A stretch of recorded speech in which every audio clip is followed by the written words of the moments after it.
Alibaba is sometimes known as the Amazon of China, and that's because it does similar things as Amazon does, but in China. It has an e-commerce segment. It also has a cloud services segment like Amazon. Alibaba, like Amazon, is benefiting from the rising demand for artificial intelligence, and Alibaba's businesses relating to AI are growing substantially, just like they are for Amazon. But Alibaba stock is trading at a fraction of the valuation compared to Amazon stock. One of the reasons is because Alibaba is growing much more slowly than Amazon, to be sure, but much of it also has to do with geopolitical concerns. So, all that being said, how much is Alibaba stock really worth? I'm going to try and answer that question in this video with the discounted cash flow valuation of Alibaba stock. I'll share with you where I'm getting all of the numbers to make this stock price intrinsic value stock price target for Alibaba stock so you can see for yourself where all the numbers are coming from. Let's take a look. I want to thank the Motley Fool for sponsoring this video. Visit fool.com/Parkev for the 10 best stocks to buy now. All right, so what I have here is Alibaba's balance sheet, and these are in US dollars, in billions of US dollars. So the number I need here is the total cash and short-term investment balance. That's $79 billion for Alibaba. And then I also need the long-term debt balance, which is $19.64 billion for Alibaba in the most recent quarterly update. So these two numbers I'm going to pull from the balance sheet. You'll see it in the discounted cash flow valuation model. I also need the company's market cap, which stands at $205 billion. And by the way, the market cap collapsed here after October. This surge here was relating to the Chinese government announcing a fiscal stimulus for Alibaba, not for Alibaba specifically, but for the country, and Alibaba was expected to benefit from that. And when this increased right here, I made a video telling investors that this was a great time to take profits in Alibaba stock because I felt that this enthusiasm was a little bit overdone.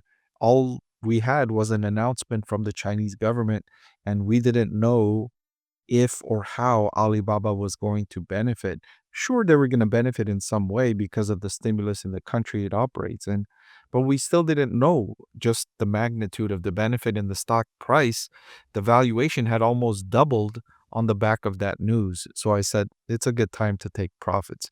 Now it's come back down to $205 billion market capitalization. The next thing I need is Alibaba's share count. It stands at $2.41 billion. You can see this big decline here. Alibaba's been one of the most aggressive companies in buying back their own shares. Management feels their shares are undervalued. And I highlighted at the beginning of the video, Alibaba shares are trading at a fraction of the valuation of Amazon, and management thinks that's too much. Management thinks the stock should be higher valued. All right. I also need the company's free cash flow estimates over the next several years. And what I have here are the Wall Street analyst estimates for where they think Alibaba's free cash flow will end up over these next several years. So see, these are the numbers I'll be using. The 21.571 billion, 18.9 billion for 2025, 20.9 billion for 2026, 23.6 billion for 2027, 21.4 billion for 2028, and 23.7 billion for 2029. This is a compounded annual growth rate of 7.9% of free cash flow increase for Alibaba in these next several years. So now that we have all the estimates and numbers we need, we can jump into my discounted cash flow valuation model for Alibaba stock as of December 2nd, 2024. You can see here the $21.571 billion free cash flow for 2024, and then the estimates here for the next several years of free cash flow. And as soon as the estimates end for the free cash flow projections, which in our case, they end in 2029, starting from 2030, I forecast the company's free cash flows growing at a transition rate of 6%. They were increasing at 7.9% according to Wall Street analyst estimates for the next 5 years. And so for the 5 years after that, I have the free cash flow slowing down to 6%. And then starting in the year 2035, I'm forecasting a longer term free cash flow growth rate of 4% for Alibaba stock. So when I forecast these free cash flows out, I also need to discount these free cash flows because money in the future is not worth as much to us as money today. So we need to discount each of these cash flows, and that's what I have beneath the respective cash flow numbers. The discount rate I'm using is a weighted average cost of capital of 15.5% for Alibaba stock. I'm using a market risk premium of 8.5%. This is much higher than the 6% market risk premium I use for US based companies. Because it's a Chinese based stock, I'm adding an extra 2.5 percentage points to the market risk premium for the added geopolitical concern. So 8.5% for the market risk premium. I'm also adding a higher risk free rate given the higher risk free rate in China at 6.5%. So that brings me to the weighted average cost of capital of 15.5%. When I assign the company a target capital structure of 90% equity and 10% debt, since its market cap is about 205 billion and it has 19.6 billion in total debt.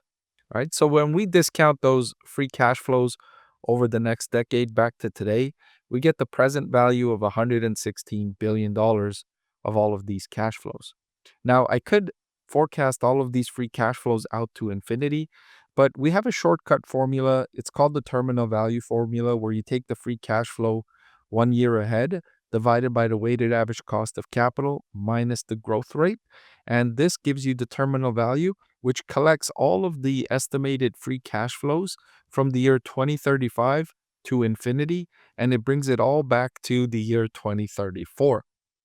And of course, since this terminal value is in the year 2034, we need to discount this value back to today, which gives you $68 billion when you apply the 15% weighted average cost of capital to the terminal value and you discount it back by 10 years.